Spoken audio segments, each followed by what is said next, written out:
હમણાં આપણે બધા ભગવાનનું કીર્તન બધાએ ધ્યાનપૂર્વક શ્રવણ કર્યું. સ્પીકરના બાજુ થોડુંક કરી દો.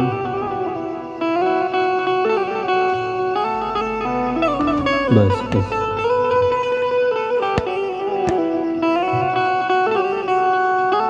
અને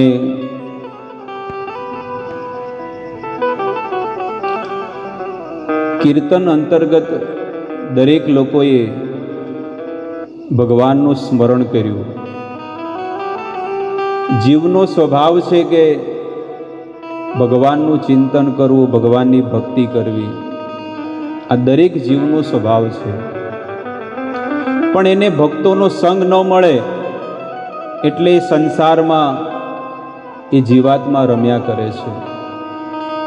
એટલા માટે ભક્તોના સંગમાં એને રહેવું જોઈએ. ત્રીજા સ્કંદની અંદર 25મા અધ્યાયમાં વર્ણન આવે છે. શ્રીમદ ભાગવત મૈત્રેય ઋષિ મુનિ કહે છે કે હે વિદુરજી,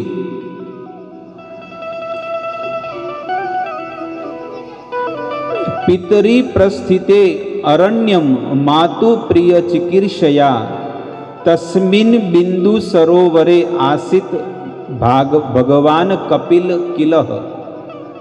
બિંદુ સરોવર સિદ્ધપુરમાં આવ્યું અને ત્યાંની આ ઘટના છે. અને ત્યાંથી જ હું આવ્યો છું, પાલનપુરથી. એટલે મેં કીધું લાવો એ જ કથા હું અહીંયા કહું, બિંદુ સરોવરની. સૃષ્ટિના પ્રારંભમાં કરદમ ઋષિ મુનિ એ સ્થાન ઉપર એમણે તપ કરેલું. અને તપ કેટલા વર્ષો સુધી કરેલું? મૈત્રેય ઋષિ મુનિ કહે છે કે 10,000 વર્ષ સુધી એમણે તપ કર્યું. 10,000 વર્ષ સુધી.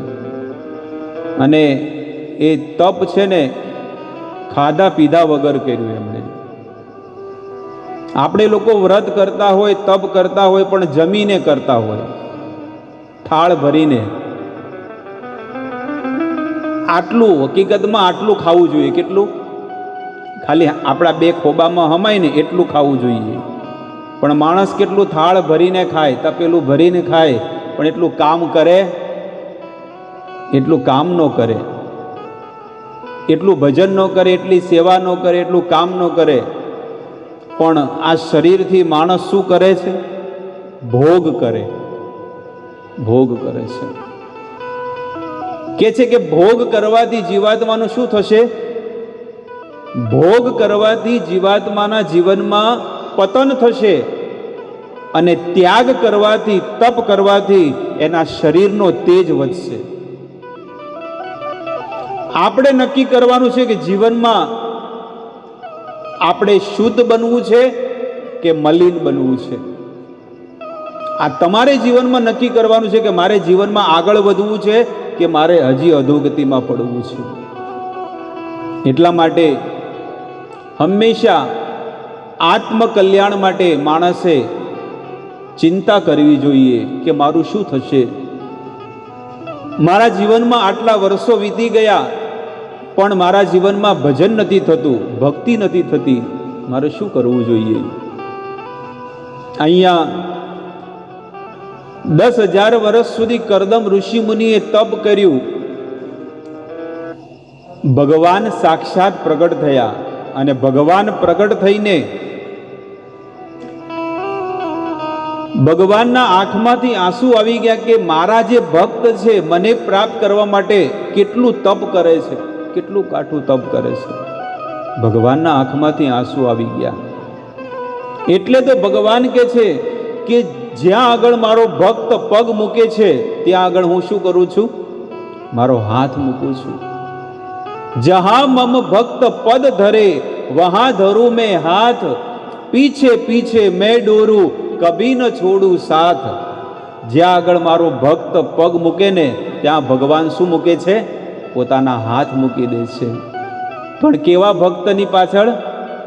જે શુદ્ધ ભજન કરે છે, શુદ્ધ ભક્તિ કરે છે, અનન્ય ભાવથી ભગવાનનું ભજન કરે, એના પાછળ ભગવાન છે ને આવી ચિંતાઓ કરે છે. આપણે તો એક પગ માયામાં પડેલો છે અને એક પગ સંસારમાં છે.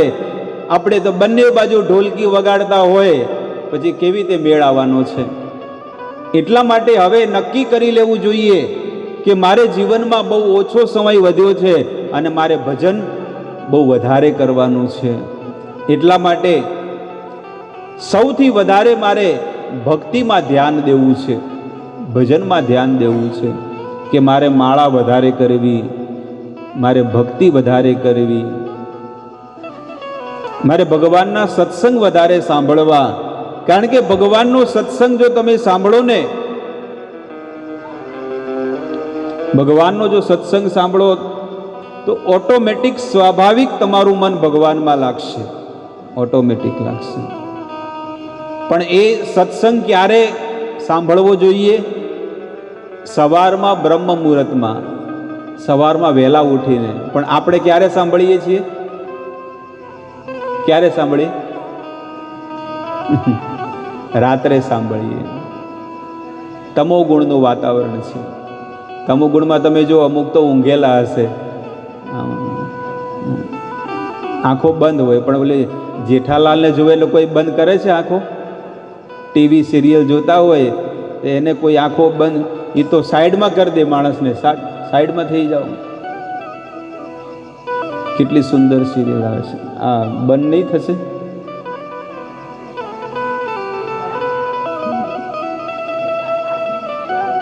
કોનું છે? બંધ કરી દો થોડી વાર માટે. રોજ તો આપણે પાણી ઘણું આવે જ છે. આજનો દી બંધ રહે.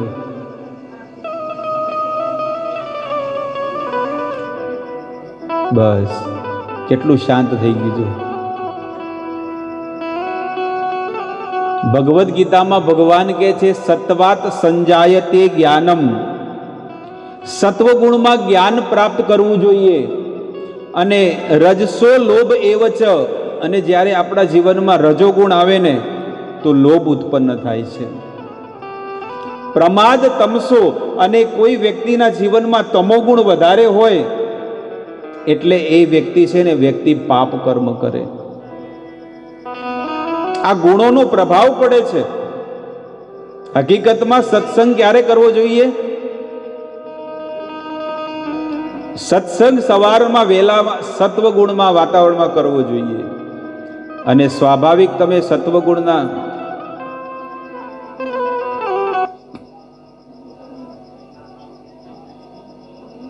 એકને પાછળ મૂકી દો, એક નહીં.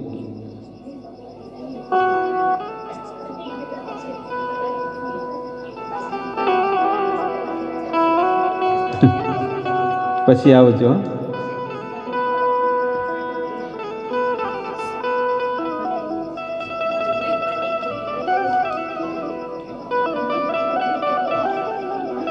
સત્વગુણમાં એટલે કે સવારમાં વહેલા ઉઠીને ભગવાનનો સત્સંગ પ્રાપ્ત કરવો જોઈએ, સાંભળવો જોઈએ.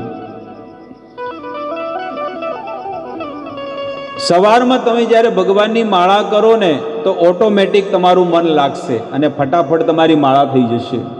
કારણ કે સ્થાનમ પ્રભાવમ ન બલમ પ્રભાવમ, એ સ્થાન અને સમયનો પ્રભાવ પડે છે. પછી તમે બપોરે માળા કરો, સાંજે માળા કરો તો તમારી માળા એટલી નહીં થાય જેટલી સવારમાં થશે. એટલા માટે સવારમાં વહેલા ઉઠીને માળા કરવી જોઈએ. અને જ્યારે તમે જુઓ 10 વાગે, 9-10 વાગે એટલે બધી દુકાનો ને જ્વેલર્સો બધી ખુલે. એટલે એમાં રજોગુણ એટલે પૈસા કમાવાની વસ્તુ હોય.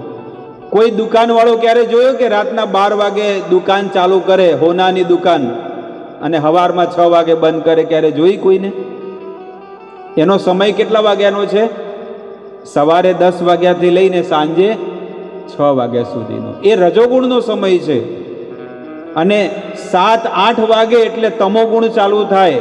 8 વાગે એટલે તમે જુઓ કે મોટી મોટી સિટીમાં તમે જુઓ દારૂની દુકાનો ખુલી જાય, બિયર બારો ખુલે. કારણ કે એ તમોગુણનો સમય છે અને એ તમોગુણમાં માત્ર પાપ કર્મ થાય. આ નોનવેજનું ને આ બધી લારીઓ બધી ક્યારે ખુલે? સાંજના ટાઈમ ખુલે ને, 8-9 વાગે. એટલે બધા અંડા ને માછલા ને મરઘા ને બધું રાંધી રાંધીને બધા લોકો ખાય ને ખવડાવે બધાને. આ તમોગુણી વસ્તુ છે અને એ તમોગુણના પ્રભાવમાં જ એ સારી વસ્તુ લાગે. એટલા માટે હંમેશા સત્વગુણમાં રહેવું જોઈએ અને સત્વગુણમાં રહી અને આત્માનું કલ્યાણ કરવું જોઈએ. સત્વગુણી વ્યક્તિ હશે એ સવારમાં વહેલો ઉઠી જશે. સત્વગુણી વ્યક્તિ કેટલા વાગે ઉઠે છે? 4 વાગે. પરોડિયામાં 4 વાગે ઉઠે છે. કેટલા લોકો ઉઠે છે? 4 વાગે કેટલા લોકો ઉઠે છે? હું તો ઉઠું છું 3:30 4 ઉઠી જાઉં ડેલી. એવું નહીં કે એક દિવસે આપણે મોડું થઈ ગયું ને અહીંયા થઈ ગયું, નહીં, ડેલી કાયમ. આ જ વ્યક્તિ જ્યારે ડાયમંડમાં હતા ત્યારે 8 વાગે ઉઠવા વાળા હતા. કેટલા વાગે? શું કામ છે? કાંઈ કામ હતું નહીં એટલે 8 વાગે ઉઠતા. આવી રીતે એક સત્સંગ હતો. સત્સંગની અંદર મેં કીધું કે વહેલા ઉઠવું જોઈએ, તો એક ઘરડાબા ઊભા થયા કે વહેલા ઉઠીને કરવું હું પણ એટલે અમે થોડા મોડા ઉઠીએ છીએ. ખોટા કંટાળો આવે, મગજ ખરાબ થાય, એના કરતાં મોડા ઉઠીએ. પણ વહેલા ઉઠવું જોઈએ અને વહેલા ઉઠીને પ્રભુનું ચિંતન, પ્રભુનું નામ જપ કરવું જોઈએ. એનાથી તમારા મનની અંદર, તમારા હૃદયમાં એટલું સુખ તમને મળશે, એટલો આનંદ મળશે કે દુનિયાના લોકોની પાસે ધનના ઢગલા હશે ને એટલું સુખ એને નહીં મળે જેટલું તમને સુખ મળશે. એટલા માટે ભક્તિ કરવી જોઈએ. આજે કરદમ ઋષિ મુનિ જેની પાસે કાંઈ નથી, પણ આજે એની પાસે કોણ આવ્યું છે? ભગવાન આવ્યા. ભગવાનને શું કમી છે મને કહો? ભગવાનને શું ખોટ છે કે ભગવાન એક ફક્કડ બાબા જેની પાસે એક લંગોટી ખાલી છે, કોપીન પહેરેલું છે, પણ એવા વ્યક્તિની પાસે આજે સાક્ષાત ભગવાન આવ્યા છે અને ભગવાન આવીને દર્શન દીધા. તમે વિચાર તો કરો કે ભગવાનને એવી તે શું જરૂર પડી કે સિદ્ધપુરમાં બિંદુ સરોવરના નદીના કિનારે ત્યાં આગળ આવીને કરદમ ઋષિમુનિને દર્શન આપે છે. કરદમ ઋષિમુનિ તો આંખ બંધ કરીને ભગવાનનું ભજન કરે છે અને જ્યારે ભગવાન આવ્યા એટલે ભગવાનના આંખમાંથી આંસુ આવી ગયા કે મારા ભક્તો મને પ્રાપ્ત કરવા માટે કેટલું તપ કરે છે, કેટલી તપસ્યા કરે છે. ભગવાનના આંખમાંથી જ્યારે આંસુ આવ્યા અને જે બિંદુ પડ્યા આંસુ એ જમીન ઉપર જે પડ્યા ને એનું એક કુંડ બન્યું, એનું એક સરોવર બન્યું અને એના પછી ભગવાને જ એનું નામ પાડ્યું બિંદુ સરોવર. આ ભાગવતમ છે. ભાગવતમ જેની પાસે હોય ને ખોલીને તમે જોઈ શકો છો. શ્રીમદ ભાગવતમાં લખેલું છે કે આ બિંદુ સરોવરના જે દર્શન કરે છે, આ બિંદુ સરોવરમાં જે સ્નાન કરે, ત્યાં બિંદુ સરોવર છે અને એમાં જે જઈને કોઈ સ્નાન કરે તો ભગવાન એને મોક્ષ પ્રદાન કરે છે. અરે એ ક્યાં વાત કરો છો કે જ્યારે એ જીવાત્મા એ બિંદુ સરોવરમાં સ્નાન કરે, એનું આચમન કરે તો એની મનની ઈચ્છા બધી ભગવાન એની પૂર્ણ કરે છે. આપણી ઘણી બધી ઈચ્છાઓ નથી? કેટલી બધી હૃદયની અંદર ઈચ્છાઓ, દરેક વ્યક્તિને ઈચ્છાઓ છે. દરેક વ્યક્તિને ઈચ્છાઓ છે, ચાહે ભક્તિ કરો કે ન કરો. જ્યાં સુધી તમારી પાસે આ ખોળિયું છે, આ કાયા છે, ત્યાં સુધી સમુદ્રની જેમ ઈચ્છાઓ આપણી અંદર અલગ અલગ આવતી જાય છે કે નહીં? સમુદ્રના મોજા જોયા છે? એક આવે ને પછી ઓલું પતી જાય એટલે નવું આવે છે. એવી રીતે આપણી પણ ઈચ્છાઓ તમે જુઓ, આજે આખા દિવસમાં કેટલી ઈચ્છાઓ કરીએ છે. અરે આમ થઈ ગયું હોત તો સારું હતું, આજે બટેકાનું શાક બનાવ્યું હોત તો સારું હતું, એટલે વળી 5 મિનિટ પછી કે નહીં રસાવાળું કર્યું હોત તો સારું હતું. પછી 10 મિનિટ પછી ફરી વિચાર, અરે એક કામ કરો ભૂંગળા બટેકા બન્યા હોત તો સારું હતું. આ અલગ અલગ વિચારો મગજની અંદર છે ને, આ બુદ્ધિ અલગ અલગ વિચારોમાં ડૂબતી રહે છે. પણ આ બુદ્ધિને ભગવાનની સેવામાં લગાડવી જોઈએ. એટલે આપણું મન જે છે ને એ ભટકતું બંધ થઈ જશે. મન ભટકતું બંધ થઈ જશે. એટલા માટે કહે છે કે નિરંતર ભગવાનના ભજનમાં, ભગવાનની ભક્તિમાં, ભગવાનના નામની અંદર સતત રમવું જોઈએ, સતત રમવું જોઈએ. પણ એ ક્યારે થશે? જ્યારે તમારો અભ્યાસ હશે ત્યારે. જે વસ્તુનો અભ્યાસ આપણને હશે ને એ વસ્તુ આપણે કરશું. આપણે જન્મો જન્માંતરથી આપણો અભ્યાસ શું છે ખબર છે? આહાર, નિદ્રા, ભય અને મૈથુન. આ જીવનો સ્વભાવ શું છે? આહાર. એટલે આપણે ક્યાંય પણ હોય, લગ્નમાં હોય, લગ્નનું કાર્ડ આવે તો બીજું કાંઈ ન જોવે કે ગણેશ સ્થાપના ક્યાં છે, કાંઈ નહીં, ખાલી ડીશ જોવે. જમવાનું ક્યારે છે અને ટાઈમ જોઈ લેજે હો. અને જેવા એ પાર્ટીમાં જાય એ વરરાજાને વહુ કન્યા ક્યાં છે એ ન જોવે, પણ પેલા ડીશ ક્યાં છે, પાણીપુરી ક્યાં છે, ચાઇનીઝ ક્યાં છે, ઢોસા ક્યાં છે, આ બધી વસ્તુ જોવે. બધું જમી લે પછી ત્યાં મળવા જાય. અને એમાં પણ કે પછી લાવ ને ખાલી 2 મિનિટ ખાલી હું જઈને મોઢું બતાવીને આવું. શું કહે છે? વ્યવહાર નિભાવવાનો છે. બસ ફોટા પડાવી લો એટલે શૂટિંગમાં આવી ગયા કે નહીં અમે આવ્યા હતા. બસ આ આપણો આ પ્રેમ છે, આટલા સુધી છે. બસ કે આપણે ફોટામાં આવ્યા કે વિડીયોમાં આવ્યા, કેમેરામાં લાઈવ આવી ગયા એટલે સમજી લેવું જોઈએ કે આપણું વ્યવહાર પતી ગયો. ન કે પહેલા અઠવાડિયું મહિનો રહેતા વિવાહ હોતા તો, અને રોજ કેવા સુંદર મજાના પ્રભાતિયા ગાતા, સુંદર મજાના ગીતો ગાતા, સુંદર મજાના ભજનો ગાતા. પણ હવે કોઈને લગ્નના ગીતોય નથી આવડતા.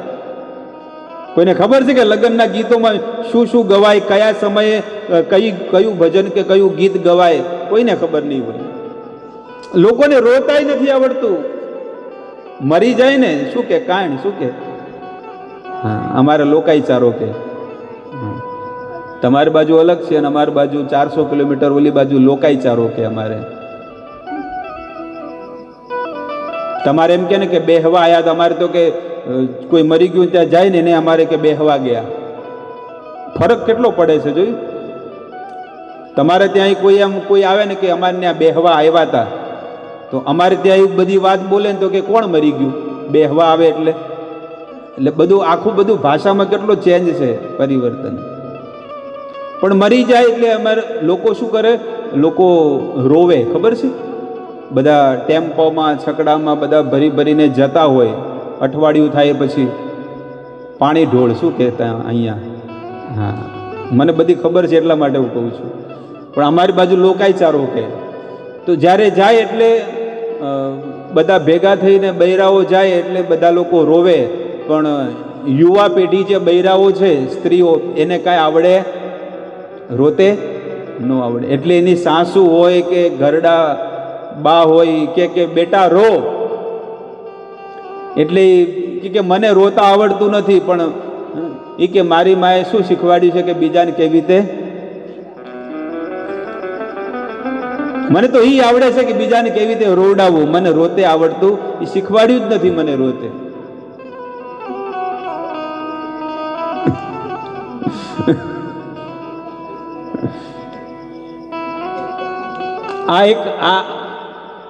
આજની યુવા પેઢીને આ બધી વસ્તુથી વંચિત છે. કોઈને કાંઈ ખબર નથી કે કયા સમય શું ગાવું, શું કરવું, શું કાર્ય કરવું, કેવી રીતે વર્તન કરવું. એ બધી વસ્તુથી આપણે અભિજ્ઞ થઈ ગયા છીએ. પણ આપણી જે પણ ઈચ્છાઓ છે એને જો પૂર્ણ કરવી હોય તો આ બિંદુ સરોવર એને પૂર્ણ કરે છે. આપણી અંદર જ્ઞાન ન હોય, વ્યવહાર ન આવડતો હોય, કે આપણે સંસારનું કોઈ પણ વસ્તુને પ્રાપ્ત જો કરવી હોય ને તો આપણે એકવાર શું કરવું જોઈએ? બિંદુ સરોવરમાં જવું જોઈએ, દર્શન કરવા જોઈએ. અને અમને તો બહુ લાભ મળે છે કે માત્ર 30 કિલોમીટર છે. 30 કિલોમીટર. ભગવાન કપિલ, કર્દમ ઋષિ મુનિ જ્યારે એમણે આંખો ખોલી એટલે સાક્ષાત ભગવાન નારાયણના દર્શન થયા. અને ભગવાન નારાયણ કર્દમ ઋષિ મુનિને કહે છે કે હે કર્દમ, તારી તપસ્યાથી હું બહુ પ્રસન્ન થયો છું, માંગ તારે શું જોવે છે? પણ કરદમ ઋષિમુનિ કાંઈ નથી માગતા કે મારે કાંઈ નથી જોઈતું પ્રભુ, આજે તમારા દર્શન મને થઈ ગયા, હવે મારે કાંઈ નથી જોઈતું. એટલે ભગવાન કહે છે કે તારે કાંઈ ન માગવું હોય તો મારા આદેશનું પાલન તો કર. શું છે પ્રભુ? આજથી ત્રીજા દિવસે 3 દિવસ પછી વિશ્વ બ્રહ્માંડના જે નાથ કહેવાય છે મનુ મહારાજ, એ પોતાની દીકરી દેવહૂતિને લઈ અને તમારી સાથે વિવાહ કરાવશે. તો તમે એની સાથે વિવાહ કરજો અને સૃષ્ટિની ઉત્પત્તિ કરજો. ભગવાને દર્શન આપી અને ભગવાન અંતર્ધાન થઈ ગયા. અને મનુ મહારાજ આવ્યા અને મનુ મહારાજ કહે છે કે આ મારી દીકરી, એનો હાથ હું તમને સોંપવા આવ્યો છું. કરદમ ઋષિ મુનિ કહે છે કે હું તો એક ફક્કડ બાબા છું, મારે કોઈ હીરાના કારખાના નથી હાલતા, મારે કોઈ સિલાઈ મશીનના હંચા નથી હાલતા, મારે કાંઈ ફેક્ટરીઓ નથી, કોઈ બંગલા નથી, અને તમે આટલા વિશ્વ બ્રહ્માંડના સ્વામી છો અને તમે આટલા મોટા, અને હું એક મારે ઝૂંપડું એ નથી, તો તમે શું સમજીને તમારી દીકરીનો હાથ મારી સાથે તમે વિવાહ કરાવવા માગો છો? આજનો કોઈ પણ વ્યક્તિ હોય તો એ પોતાની દીકરીના વિવાહ કોની સાથે કરે? જો પોતાની દીકરી ડોક્ટર હોય તો સામેવાળો પણ શું હોવો જોઈએ? પોતે જો ડાયમંડનો બિઝનેસ કરતા હોય તો જમાઈ પણ કેવા હોવા જોઈએ? કે મારો જમાઈ એન્ટ્રોપમાં હોવો જોઈએ, અથવા બહાર દેશમાં ઇઝરાયલમાં હોવો જોઈએ, અથવા સુરતમાં મોટી ફેક્ટરી હોવી જોઈએ. માણસ પોતાના જેવો કેપેબલ વ્યક્તિ શોધે, નથી શોધતા કે મારી દીકરી 10 ભણેલી છે તો જમાઈ પણ એટલો હોવો જોઈએ. તો એવી રીતે અહીંયા કરદમ ઋષિમુનિ કહે છે કે તમે તો બ્રહ્માંડના સ્વામી છો અને મારે તો એક ઝૂંપડું પણ નથી. ત્યારે મનુ મહારાજ કહે છે કે મને ભગવાને સાક્ષાત આદેશ આપ્યો છે કે તમારી દીકરી કરદમ ઋષિમુનિની સાથે વિવાહ કરાવજો. કરદમ ઋષિમુનિ દેવહૂતિને કહે છે કે તમને મારામાં શું ગમી ગયું કે તમે મારી સાથે વિવાહ કરવા માંગો છો? ત્યારે દેવહૂતિ કહે છે કે તમારી અંદર ભલે કાંઈ ન હોય પણ એક સૌથી મોટો ગુણ છે કે તમે ભગવાનનું ભજન કરો છો, તમે ભક્તિ કરો છો. અને તમારી સાથે જ્યારે મારા વિવાહ થશે અને તમારા દ્વારા જ્યારે સંતાનની પ્રાપ્તિ થશે, એ ધ્રુવ પ્રહલાદ જેવા મારા દીકરાઓ થશે, એટલા માટે મારે તમારી સાથે વિવાહ કરવા છે. કરદમ ને દેવહૂતિના વિવાહ થયા અને એમના દ્વારા 9 કન્યાઓ થઈ. કલા, અનસુઈયા, બધી 9 કન્યાઓનું વર્ણન છે. 9 કન્યાઓ થઈ અને કરદમ ઋષિમુનિ એના પહેલા તો એમને હનીમૂન કરવા, એટલે કે વિવાહ પછી લોકો ફરવા જતા હોય, તો દેવહૂતિને અહીંયા આ સંસારમાં કોઈ જગ્યાએ ન લઈ ગયા. આ સંસારમાં તો લોકો લગ્ન કરીને કેનેડા જાય, ઓસ્ટ્રેલિયા જાય, સ્વિટ્ઝરલેન્ડ જાય, ક્યાં જાય લોકો. હવે તો લોકો, પહેલા તો ચલો કે ખાલી ભારતમાં જતા, હવે લોકો ક્યાં જાય છે? આઉટ ઓફ કન્ટ્રી, બહાર દેશ જતા હોય છે. પણ કરદમ ઋષિમુનિ એટલું મનોમય વિમાન પ્રગટ કર્યું અને વિમાનમાં બેસાડીને દેવહૂતિને કહે છે કે જો આ લોનાવાલા, ખંડાલા, કાશ્મીર, આ અમેરિકા, આ સ્વિટ્ઝરલેન્ડ, અહીંયા આપણે નથી જવાનું, અહીંયા તો સંસારના કીડા મકોડા જાય છે. હું તને સ્વર્ગલોકમાં, મહરલોકમાં અને બ્રહ્મલોકમાં લઈ જઈશ. માન સરોવર જ્યાં આગળ દિવ્ય દિવ્ય દેવતાઓ જતા હોય છે ત્યાં હું તને લઈ જઈશ. આટલું સુખ કોઈ આપ્યું હશે? એક કરદમ ઋષિમુનિ આપે છે. અને કરદમ ઋષિમુનિએ એમની પત્નીને બધી જગ્યાએ લઈ ગયા. પણ દેવહૂતિ કહે છે કે હે નાથ, હવે મારે ક્યાંય જવું નથી, આપણે સિદ્ધપુરમાં બિંદુ સરોવરમાં જે આપણી ઝૂંપડી છે ને, ત્યાં આપણે પાછા લઈ જાઓ મને. આપણે હોય તો હાશ, આનંદ આવી ગયો, કપડાં ધોવાનું બંધ મટી ગયું, જમવાનું બનાવવાનું મટી ગયું, પાણી ભરવાનું મટી ગયું. કેટલી મહેનત કરવી પડતી હતી, કાંઈ નથી કરવાનું હવે. પણ દેહૂતી કહે છે કે હવે હું થાકી ગઈ છું, મને પાછા આપણી ઝૂંપડીમાં લઈ જાઓ. ત્યારે કરદમ ઋષિમુનિ દ્વારા 9 દીકરીઓનો જન્મ થયો. પણ કરદમ ઋષિમુનિએ એક વચન આપ્યું હતું કે દેહૂતી હું તમારી સાથે વિવાહ તો કરું, પણ જ્યારે તમને સંતાન થશે એટલે હું ઘર છોડીને જતો રહીશ. આપણે પણ આ બધા નિયમોમાં બંધાયેલા છીએ, એટલું સમજી લેજો. પણ આપણે ભલે પાલન ન કરતા હોય, પણ આપણે બધા નિયમોમાં બંધાયેલા છીએ. 1 થી 25 વર્ષ સુધી બ્રહ્મચારી રહેવું, 1 થી 25 વર્ષ સુધી બ્રહ્મચર્ય વ્રતનું પાલન કરવું, 25 થી 50 વર્ષ સુધી એને ગૃહસ્થ જીવન સ્વીકાર કરવું, ઘર સંસારમાં રહેવું જોઈએ પત્ની પરિવાર સાથે. અને 50 પૂરા થાય એટલે એને વાનપ્રસ્થ લેવું જોઈએ. શું કરવું જોઈએ? વાનપ્રસ્થ. એટલે 50 પછી કઈ સંખ્યા આવે છે? 51. એટલે એને ક્યાં જવું જોઈએ? વનમાં જવું. પણ આપણે તો જામબાળામાં જ, આપણે તો ઘર છોડીને જતા જ નથી. ઘરવાળા ધક્કો મારીને કાઢે તો પાછા આવે. પત્ની હોય કે કોઈ પણ હોય, બધા ધક્કો મારીને કે આમ જાઓ ને, સત્સંગ છે તો જાઓ, તો ન આવે જ નહીં. ઘર છૂટતું જ નથી માણસને. ન કે આખા ગામને નથી ખબર કે અહીંયા છે આજે, તો બધા કેમ ન આવી ગયા? જેને આત્મકલ્યાણ કરવું છે એ લોકો આવીને અહીંયા બેઠા છે કે ના, મને કેટલો હું ભાગ્યશાળી છું કે મને આવો દિવ્ય સત્સંગ મળી રહ્યો છે, ભગવાનની કથા મળી રહી છે. અને કેટલા સમય પછી મને મળી છે, કેટલા સમય પછી આજે ડાયરેક્ટ મારા ગામમાં ઠાકોરજીનો આવિર્ભાવ થયો છે, ભગવાન પ્રગટ થયા છે, કે ભગવાનની કથા મને આજે મળી છે. એટલે જીવનમાં વૈરાગ્ય આવવો જોઈએ. અને એ 50 પછી 75 વર્ષ સુધી એને વાનપ્રસ્થ પોતાની પત્ની સાથે એને ક્યાં રહેવું જોઈએ? વૃંદાવનમાં રહેવું જોઈએ, વ્રજની અંદર. અને 75 પૂરા થાય એટલે એણે સંન્યાસ લઈ લેવો જોઈએ. સંન્યાસનો અર્થ છે લાલ વસ્ત્ર પહેરી ત્રિદંડી સંન્યાસી ધારણ કરી અને એને જંગલમાં રહેવું જોઈએ. અને પોતાની પત્નીને, પોતાના દીકરાને સોંપી દેવી જોઈએ કે આજથી તારી માતાની સેવા કરજે, એની સંભાળ રાખજે. કોણ કરે છે આ બધી વસ્તુ? કેવું જીવન છે તમે જુઓ. આપણને એ જ ખબર નથી કે આપણે શા માટે જીવી રહ્યા છીએ, આપણને શા માટે ભગવાને મનુષ્ય અવતાર આપ્યો છે અને શેના માટે આપણે મથી રહ્યા છીએ. આપણા ગામમાં, આપણા કુટુંબમાં, પરિવારમાં, સગાવાલામાં દરેક વ્યક્તિ જન્મ લે છે અને બધા લોકો મરે છે. રોજના બે ઘરની સમાજમાં 2 લોકો જન્મ લે છે અને 2-4 બીજા ઠાઠડી ઉપડી જાય છે.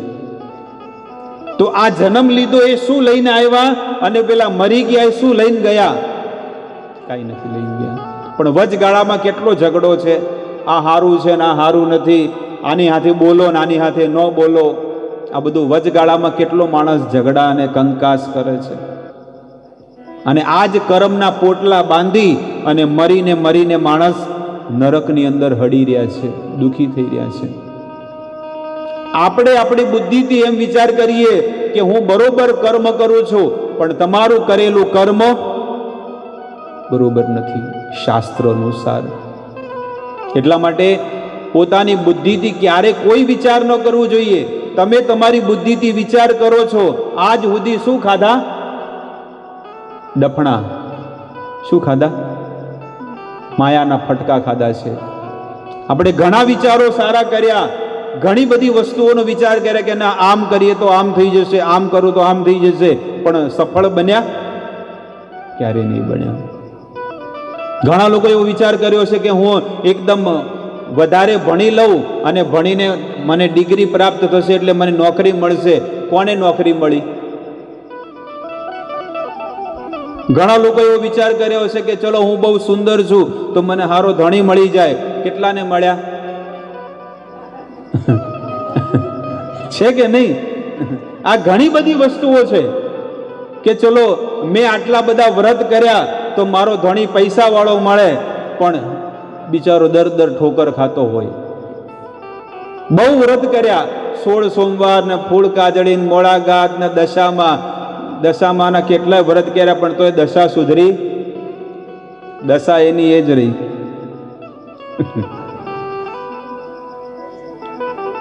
એટલે કહે છે કે અહીંયા જે આજો આ ભ્રિકુટી છે, અહીંયા જો આ રેખાઓ પડે છે નિશાનો આડા, એ નિશાનો જ્યારે તમે માતાના ગર્ભમાં આવ્યા જે દિવસે, ચાહે સ્ત્રી હોય કે પુરુષ, અહીંયા ભાગ્ય લખીને આવ્યા છે. તમારા ભાગ્યની અંદર જે પણ સુખ દુઃખ જે પણ લખ્યું છે ને અહીંયા લખી દીધું છે કે તમને 30 વર્ષે શું મળશે, 40 વર્ષે શું મળશે, એ બધું અહીંયા લખેલું છે ભ્રિકુટીમાં. બ્રહ્માજીએ આ બધું લખી દીધું છે.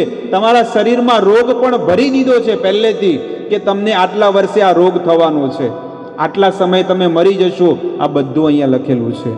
કેવી પત્ની મળશે, કેવો પતિ મળશે, કેવા સંતાનો મળશે, એ તમારા કુળનું નામ કેટલું ઊંચું કરશે, એ બધું ભાગ્યમાં લખેલું છે. એટલે કહે છે કે ભાગ્ય બિના કિછુ પાવત નહીં, ભાગ્ય વગર કાંઈ નહીં. કેટલા લોકો કેટલી મહેનત કરતા હોય છે.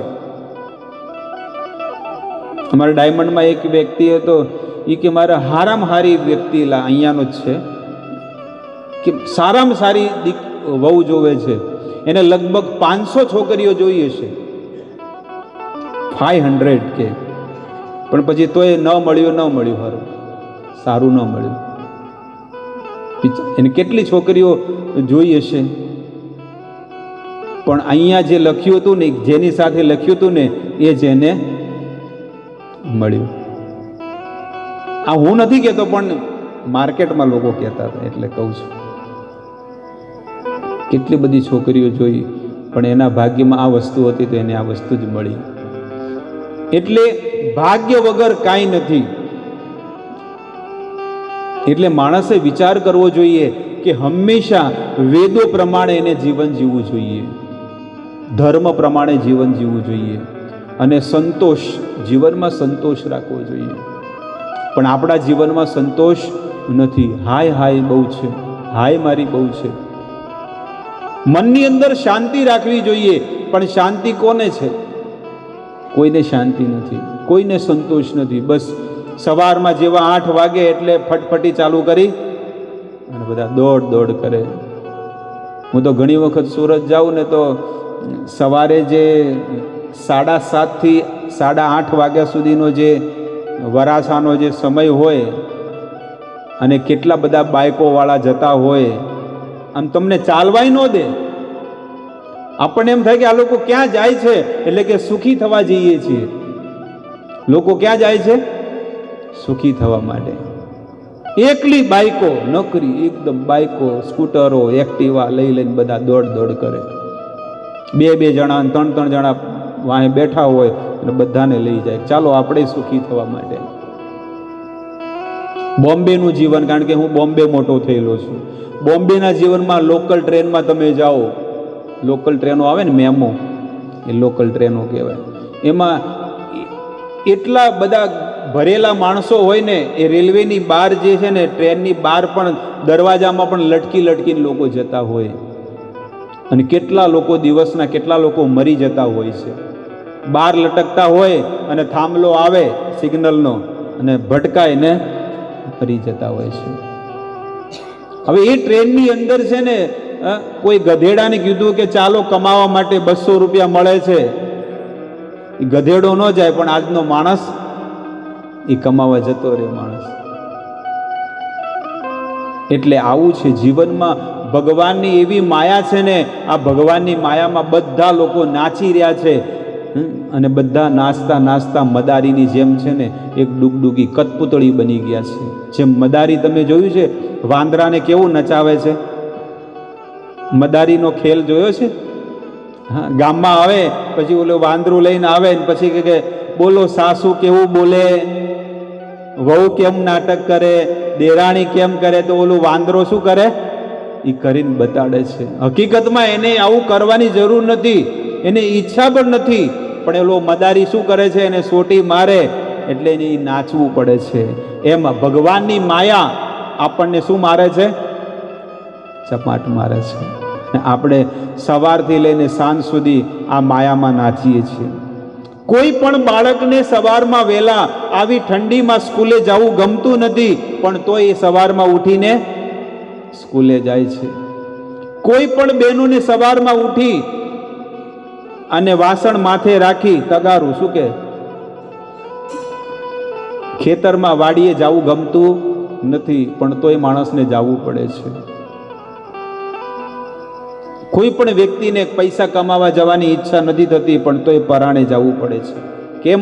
કારણ કે માયામાં આ સંસારમાં જીવ પડેલો છે. એટલે અહીંયા કરદમ ઋષિ મુનિ કહે છે કે જ્યારે આપણો સમય આવે ત્યારે આમાંથી નિવૃત્ત થવું જોઈએ. ઘર સંસારમાં રહીને જ નિવૃત્ત થવાની કોશિશ કરવી જોઈએ. અને ક્યારેક ક્યારેક છે ને એકાંતમાં રહેવાની કોશિશ રાખો, કે ક્યારેક ક્યારેક છે ને એકાંતમાં રહેવું જોઈએ. કોઈ પરિવારનો સદસ્ય નહીં, બસ હું અને મારા પ્રભુ ભગવાન. અને તમે જુઓ કે જ્યારે તમે એકાંતમાં એક રૂમમાં તમે બેઠા બેઠા જ્યારે ભગવાનનું ભજન કરો, ભગવાનનું ભાગવત વાંચો, રામાયણ વાંચો અને ભગવાનની માળા કરો, તમને કેટલો આનંદ આવશે. એ અનુભવ ન કર્યો હોય તો સવારમાં વહેલા ઉઠી અને તમે જ્યારે ભગવાનની માળા કરો ત્યારે તમે અનુભવ થશે તમને કે વાહ, કેટલો આનંદ આવે છે.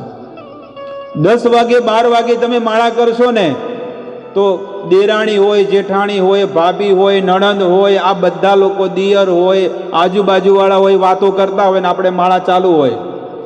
કાલે ક્યાં ગઈ હતી? હરે કૃષ્ણ હરે કૃષ્ણ કૃષ્ણ કૃષ્ણ હરે હરે. અરે હું તો ન્યા લગ્નમાં ગઈ હતી. હરે રામ રામ રામ હરે હરે.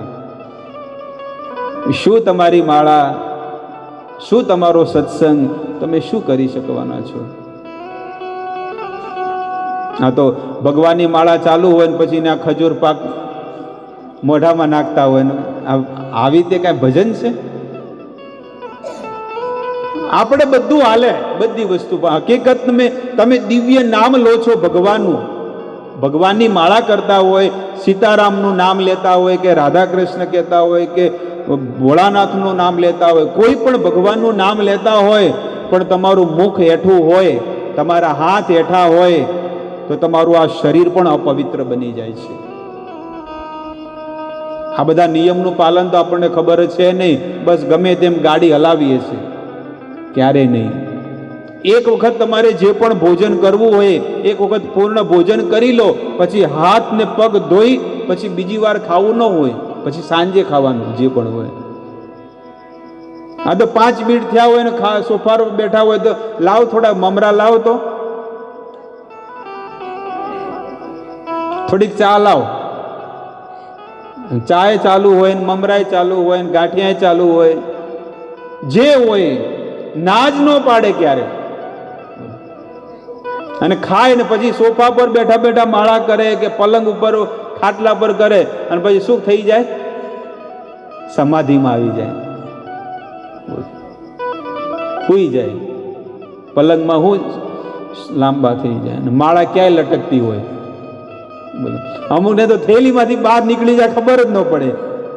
ઊંઘે માળા કરે પણ આખી થેલીમાંથી બહાર માળા નીકળી જાય, કોઈને ખબર જ ન પડે કે માળા ક્યાં છે, ખાલી છે.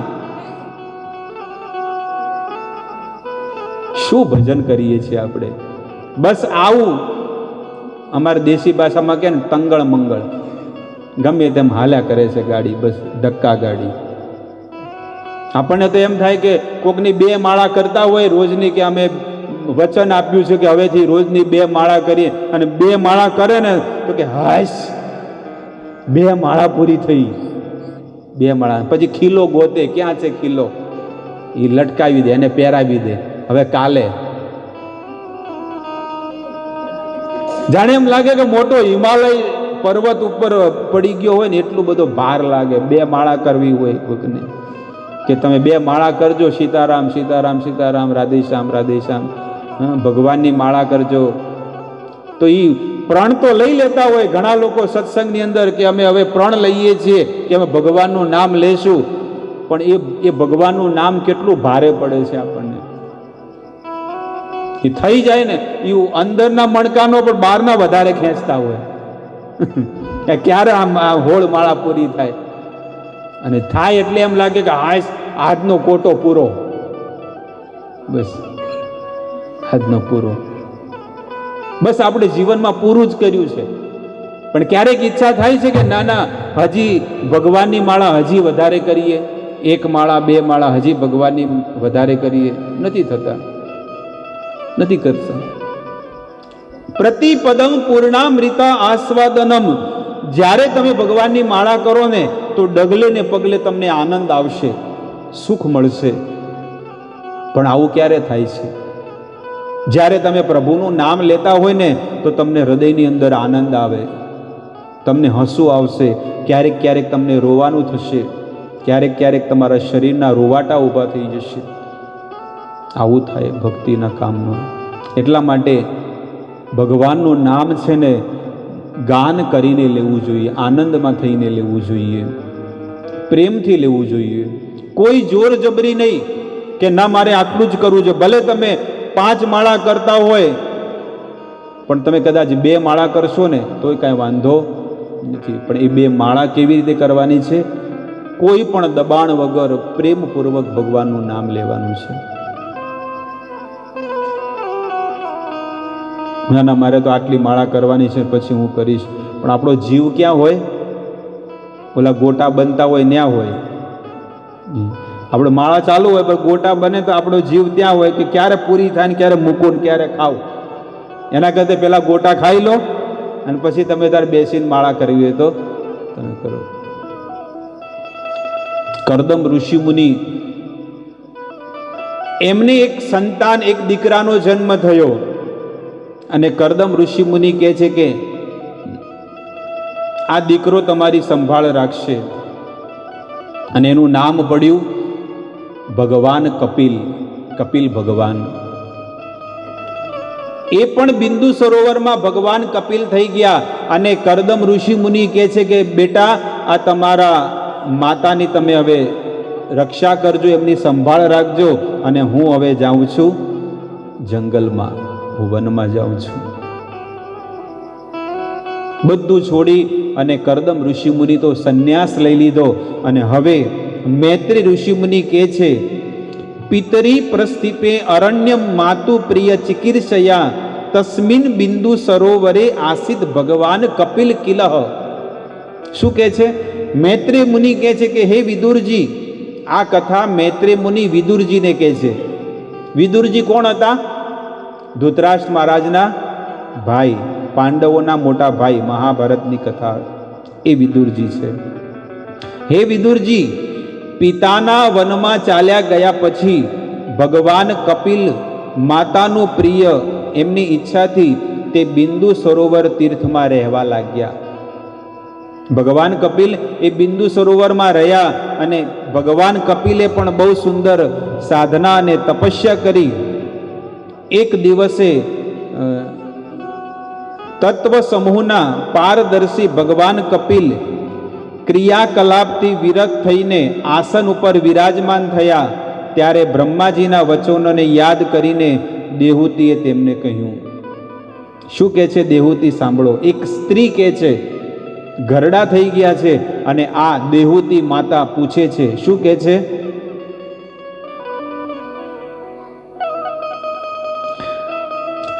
તમાસી નમ કારણમ તત્વ માર્ગો દર્શનમ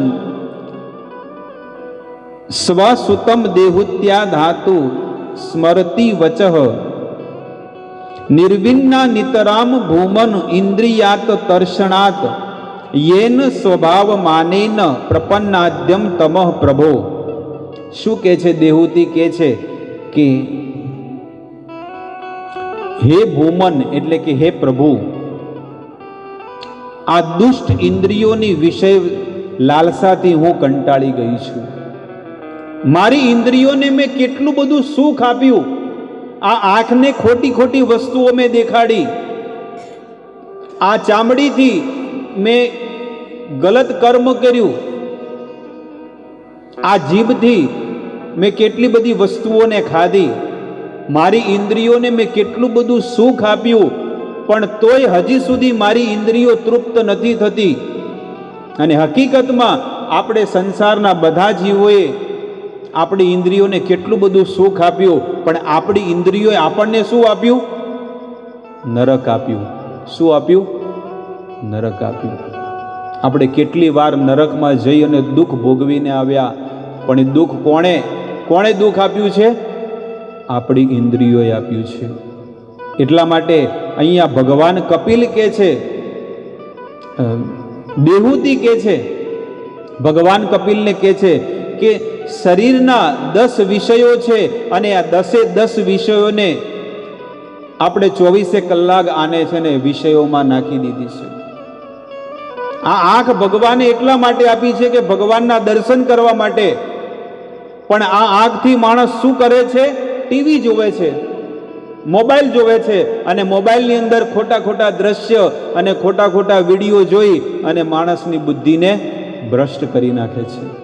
આ માણસની બુદ્ધિને ભ્રમાવી નાખે છે. આપણું મન એકદમ ખરાબ કોણ બનાવે છે? આ મોબાઈલ વસ્તુ બગાડે છે. આ કાન શેના માટે મળ્યા છે? એ ભગવાનની કથા સાંભળવા માટે, પણ માણસ એરફોન નાખી અને શું સાંભળે છે? ફિલ્મના ગીતો સાંભળે છે, અલગ સિરિયલો ને બધું જોવે છે. આ ભગવાને હાથ આપ્યા છે. આ હાથ બીજા કોઈને મારવા માટે નથી, પણ આ હાથથી ભગવાનને આગળ શું કરવાના છે? જોડવાના છે. ભગવાન આગળ નમન કરવા માટે છે. આ 2 પગ આપ્યા છે.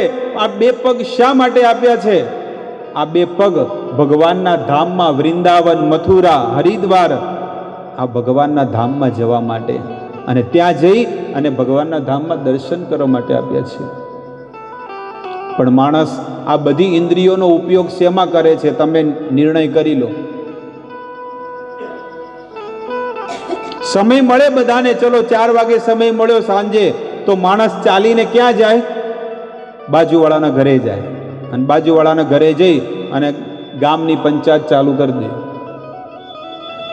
ઓલાની વહુ આવી હતી, ઓલાના વહુ આવા હતા, ને ઓલાના દીકરાએ આમ કર્યું, ઓલાનો દીકરો ઓલાને લઈને ભાગી ગયો, અહીંયા ઓલાએ આટલું થયું, આનું દેવાળા થયા. બસ આ જ વાત કરે છે. એટલે કે છે કે આને કહે છે કે આ કેવી વસ્તુઓ છે? વિષય વસ્તુઓ છે બધી. તો અહીંયા દેહૂતિ કહે છે કે હે પ્રભુ, આ દુષ્ટ ઇન્દ્રિયોથી હું કંટાળી ચૂકી છું, અને હવે તમારી કૃપાથી મારી આ જન્મ પરંપરા સમાપ્ત થઈ ગઈ છે. પણ તમારો સંગ, એમને દીકરાને કહે છે, પોતાના દીકરાને કહે છે કે તમારી કૃપાથી આજે મને સત્સંગ મળી રહ્યો છે, તો તમે મને સત્સંગ કરો. ભગવાન કહે છે કે હું તો તમારો દીકરો છું, તો તમે કોઈ બીજાની પાસે જાઓ.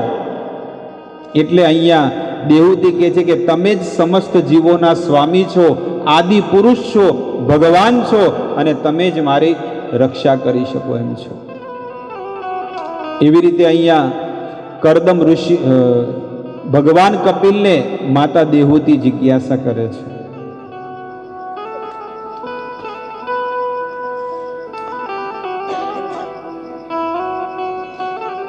હે દેવ, આ શરીર, ઘર વગેરે હુંપણા અને મારાપણાનો જે દુરાગ્રહ છે તે પણ તમે જ કરાવેલો છે. આ ઘર સંસારમાં જે પણ આસક્તિ છે ને, એ કોણે કરાવી છે? ભગવાને જ કરાવી છે. અને આ માયા અને મોહ મમતા છે, એટલે તો આ સંસાર ચાલી રહ્યો છે. કોઈ જગ્યાએ માયા ન હોય તો આપણી અંદરથી આ માયા નીકળી જાય તો પછી તો કોઈ મોહ મમતા રહે કોઈના પ્રત્યે? ન રહે. પણ આ માયા ભગવાને જ બનાવી છે. હું પ્રકૃતિ અને પુરુષનું જ્ઞાન પામવાની ઈચ્છાથી શરણાગત વત્સલ એવા તમારા શરણમાં આવી છું. તમે ભાગવત ધર્મનો ઉપદેશ કરો. તમે મને ભાગવત ધર્મનો ઉપદેશ કરો. આવી રીતે મા દેહૂતિ કહે છે. ત્યારે મૈત્રેય મુનિ કહે છે, આ પ્રમાણે માતા દેહૂતિએ પોતાની જે અભિલાષા વ્યક્ત કરી તે પરમ પવિત્ર હતી અને લોકોના મોક્ષ માર્ગમાં અનુરાગ ઉત્પન્ન કરવા વાળી હતી. માતા દેહૂતીએ જે જિજ્ઞાસા કરીને એ લોક કલ્યાણ માટે હતી. લોકો જિજ્ઞાસા કરે, પણ શેની જિજ્ઞાસા કરે કે સારું ખાવાનું ક્યાં, કઈ હોટલમાં મળે છે, સારા કપડાં ક્યાં મળે છે, લોકો એ જાણવાની જિજ્ઞાસા કરે છે. પણ જિજ્ઞાસા એ કરવી જોઈએ કે આ આત્માનું કલ્યાણ શેમાં થશે, કઈ વસ્તુથી આત્માનું કલ્યાણ થશે. આપણે શરીરને તો ખોરાક કેટલો આપીએ છીએ. સવારે ઊભા થઈને આપણે ખાખરા ને ચા ને દૂધ ને અલગ અલગ પ્રકારના આ બધા શું ખાતા હોય સવાર સવારમાં ઠંડીમાં. ઠંડીમાં શું ખાય? શિયાળામાં શું બાંધી બાંધીને ખાય બધા? બોલો. ગુંદ, પેલો શું કે, સુખડી ને અડદિયા પાક ને ખજૂર પાક ને મેથી પાક ને બધા અલગ અલગ. એટલે સવારમાં ખાય, પછી 11 વાગે ખાય, પછી ઓલો રેકડી વાળો આવે ને લારી વાળો તો ત્યાંથી ખાય થોડું ઘણું, સાંજે ખાય. તો દિવસમાં 4 વખત 5 વખત આ શરીરને ખોરાક આપે છે. પણ આત્માને ખોરાક શું છે? આત્માનો ખોરાક આ સત્સંગ છે, અને આત્માનો ખોરાક છે ભગવાનનું નામ છે. તો કેટલા લોકો ભગવાનનું નામ લે છે? બોલો, કેટલા લોકો લે છે? હાથ ઊંચો કરો, કેટલા લોકો લે છે? જો પ્રભુનું નામ લેવા વાળા, કે સવારમાં ઉઠીને હું ભગવાનનું નામ લઉં છું. દરેક લોકોએ લેવું જોઈએ, ભગવાનનું નામ લેવું જોઈએ, દરેક લોકોએ. આ આત્માનો ખોરાક છે.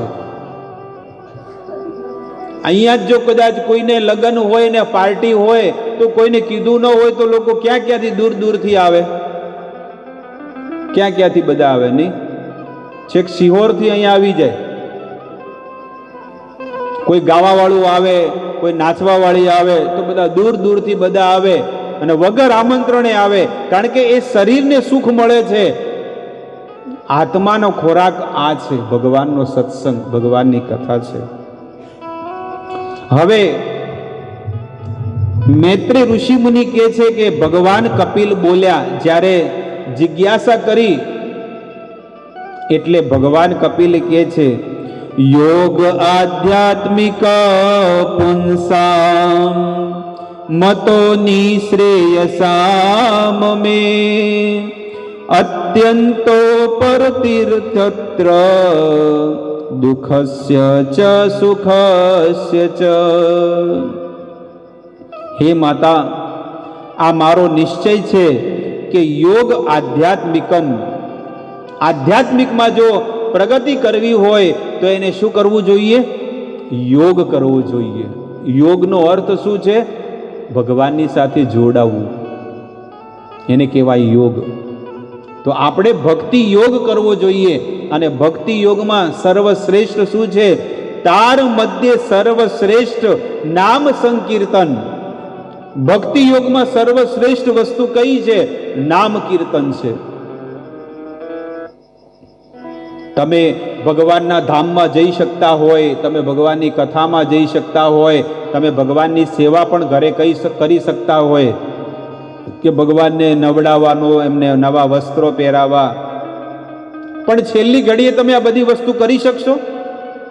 જ્યારે તમે ઘરડા હોય, પથારીમાં પડ્યા હોય અને છેલ્લા શ્વાસ ગણતા હોય, એ ઘડીએ તમે આ બધી વસ્તુ કરી શકવાના છો?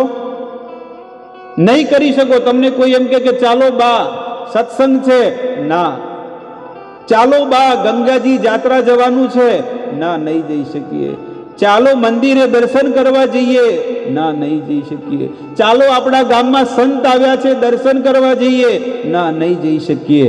પણ જો તમે આખું જીવન ભગવાનનું નામ લીધું છે ને, તો છેલ્લી ઘડીએ પથારીમાં પણ તમે ભગવાનનું નામ લેશો, ભગવાનના કીર્તન કરશો.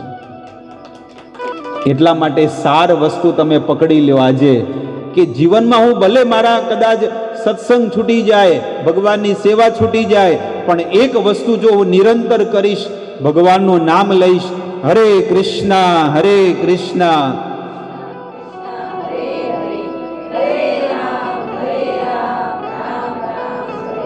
આ જ નામ તમારો ઉદ્ધાર કરશે, આ જ નામ તમારું કલ્યાણ કરશે.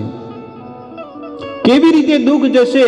એટલે ભગવાન કપિલ કહે છે કે યોગ આધ્યાત્મિકમ, યોગ કરવાથી સમસ્ત દુઃખમાંથી વ્યક્તિ દૂર થઈ જશે. ભગવાને સિક્કો મારી દીધો કે હે માં, આ જગતમાં બીજી કોઈ વસ્તુથી આ દુઃખ જવાનું નથી, ક્યારેય નહીં જાય. કે છે કે ભૌતિક દુઃખોને જો કાપવા હોય તો એને ભૌતિક સુખથી નહીં કાપી શકાય.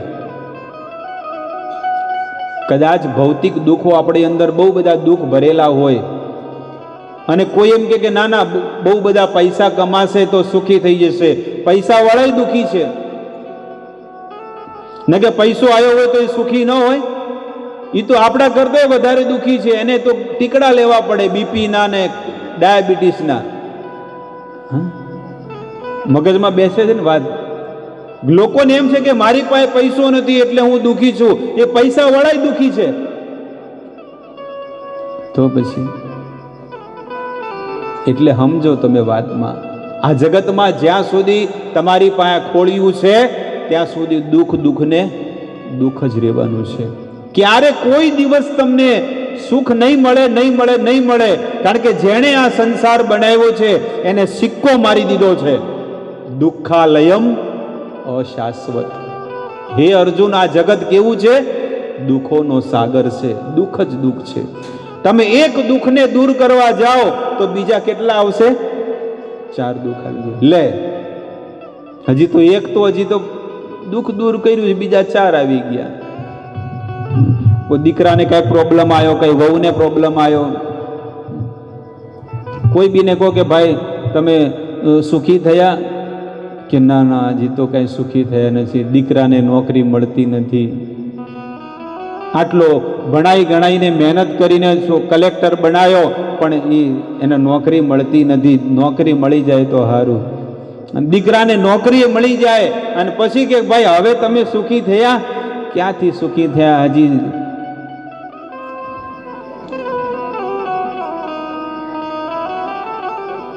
બધા તરત હસી જાય કે હા ફેરા કુંવારો છે, હજી ફેરા ફરવાના બાકી હોય.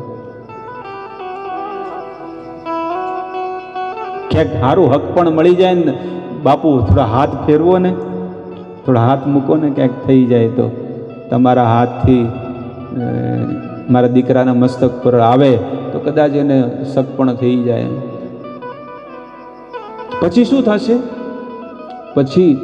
પછી મારો દીકરો અને અમારા ધણી ને અમે સુખીથી રહેશું. ઘરડા કોણ? ડોશીને અને વહુને. અમે 4 જણા છે ને સુંદર મજાનો બંગલો બનાવ્યો છે વિજયરાજમાં. અને પછી ત્યાં આગળ શું કરશું? અમે બધા લોકો રહેશું. અને અમે ઝૂલો બનાવ્યો છે, હિંચકો. તો ઘરડા અમે 2 જણા શું કરશું? અમારું આ સપનું છે કે અમે 2 જણા એ ઝૂલામાં બેસશું અને અમારો દીકરો છે ને ઝૂલો ઝૂલાવશે અને વહુ શું કરશે? ઘી ને ગોળનું શું કહેવાય? સુરમું બનાવીને લો હાહુમાં ખાઓ.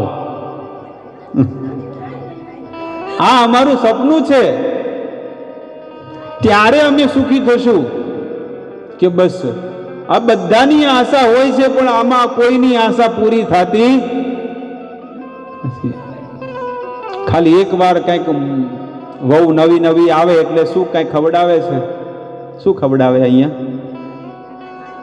લાપસી. અમારે ત્યાં છે ને દહીં ખવડાવે, મીઠું દહીં, ગળ્યું દહીં. પણ એક જ વાર ખવડાવે, પછી ગાળો જ ખવડાવે. ભાઈ દહીં નો ખવડાવે ને સુરમું નો ખવડાવે, કાંઈ નહીં, બસ ખાલી ગાળો ખવડાવે દીકરા દ્વારા. છે કે નહીં? આપણે આખું જીવન મહેનત કરી શેના માટે? સુખી થવા માટે. પણ સુખ મળ્યું? નાનો બાળક જ્યારે જન્મ લે અને 2 વર્ષનો થાય એટલે એને સ્કૂલમાં મોકલી દેશે. આમાંથી કેટલાય લોકો છે કે જો સ્કૂલમાં ગયા નહીં હોય અને ગયા હશે તો 10 વર્ષ પછી ભણવા ગયા હશે, 8 વર્ષ 10 વર્ષ પછી, તોય તમારું જીવન હાલી ગયું કે નહીં? પણ ઓલો બિચારો 2 વર્ષનો, હજી તો મોઢામાં દાંત નથી આવ્યા, એને તો બેગ ભરીને સ્કૂલમાં મોકલી દે. અહીંયા આગળ 1/2 લીટરની તો બોટલ હોય, લીટરની 1 લીટરની બોટલ હોય અંદર આગળ લટકેલી, અને દફતર પાછળ એમાં 3 કિલો ચોપડા હોય, 250 ગ્રામ નાસ્તો ભરેલો હોય અંદર. આ બધું વજન ઉપાડી, એનો ખુદનો વજન એટલો નહીં હોય છે, એનો ખુદનો એટલો નહીં હોય જેટલો એના દફતરનો હશે, બેગનો. અને બિચારો લથડતો પથડતો રિક્ષામાં બેહે, અને ડ્રાઈવર પછી રિક્ષાની ઉપર એની બેગ મૂકે, અને દુઃખી થતો એ ઘરે પાછો જાય ભણીને. અને જેવો ભણીને ઘરે આવે, એની માં કે જાઓ બેટા ઓવર ટાઈમ કરવા, બીજી બેગ આપે. ક્યાં જવા માટે? આ 2.5 વર્ષના છોકરાની આ દશા. આવી નાના બાળકને તમે કહો કે ભાઈ તું સુખી થયો, એ ક્યાંથી સુખી થાવ? આવી ઠંડીમાં ચડ્ડી પહેરીને જવું પડે, ઠંડીમાં મરી ગયા અમે, તો ક્યારે સુખી થશો? એ કે હું છે ને કોલેજમાં જઈશ ને ત્યારે સુખી થઈશ. હવે એ વ્યક્તિ છે ને, એ ભણીને મોટો થઈને કોલેજમાં જાય, અને કોલેજમાં જઈને પછી એને પૂછે કે ભાઈ તમે સુખી થયા? કોલેજમાં ગયા એટલે ક્યાંથી સુખી થાવ? શું નથી? બાઇક નથી, બીજા બધાને બાઇક છે, અને કદાચ ભાગ્યથી એને બાઇક પણ આવી જાય, અને તોય કે ભાઈ હવે તને બાઇક મળી ગયું કે હવે તો સુખી, પણ કે પાછળ કોઈ બેસવા કોઈ નથી. અને કદાચ ઈ પણ મળી જાય, પણ પછી શું જોવે? હોટલમાં જવું, પિક્ચરમાં જવું હોય તો શું જોવે? પૈસા જોવે. એટલે હવે શું કરે? માણસ કમાવા જાય, પૈસા કમાવા જાય, અને જેવા પૈસા કમાવા જાય, કમાઈને ઘરે આવે એટલે ઘરવાળા શું કરે? પૈસા લઈ લે બધા, જેટલા કમાય એટલા બધા પૈસા. એટલે ઓલો વ્યક્તિ વિચાર કરે કે હું નાનપણથી લઈ અને અત્યાર સુધી સુખી થવા માટે કેટલી મહેનત કરી, પણ હું સુખી થયો. પણ લોકો, મને કોઈ પ્રેમ નથી કરતું, પણ લોકો કોને પ્રેમ કરે છે? પૈસાને પ્રેમ કરે છે. મને કોઈ સાચો પ્રેમ કરવા વાળી મને મળી જાય જીવન સાથી, તો એની સાથે હું વિવાહ કરું અને મારું જીવન સુખી થઈ જાય. હવે જેને લગ્ન કર્યા એને પૂછી જુઓ કે સુખી થયા?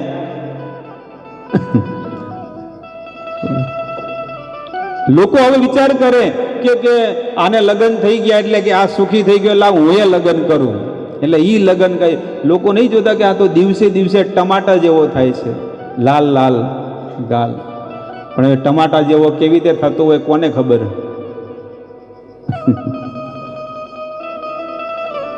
કેવી રીતે ટમાટા જેવો થતો હોય? એટલે બીજા લોકો કે આ દિવસે દિવસે છે ને આ આમ રાતો કેવો, શું કે અહીંયાની ભાષામાં શું કે, થોડોક હારો એકદમ તગડો થઈ ગયો છે, શું કે એને, મોટો જાડો થઈ ગયો, ને ગાલ એકદમ લાલ લાલ થઈ ગયા છે, ટમાટા જેવા લાગે છે કે મિલ્ક શેક આપે છે. પણ કયું મિલ્ક શેક છે? એટલે કે જે પેલું કહે છે ને કે શાદી કે લડ્ડુ ખાય, એના જેવું છે. આ વિવાહ કરીને પછી ઓવર ટાઈમ કરે, અને છેલ્લે પછી છે ને એ ગરડો થઈ જાય, ઘરવાળા કોઈ રાખે નહીં, એટલે પછી છે ને પછી કોની સેવા કરે ખબર છે? કૂતરાની સેવા કરે.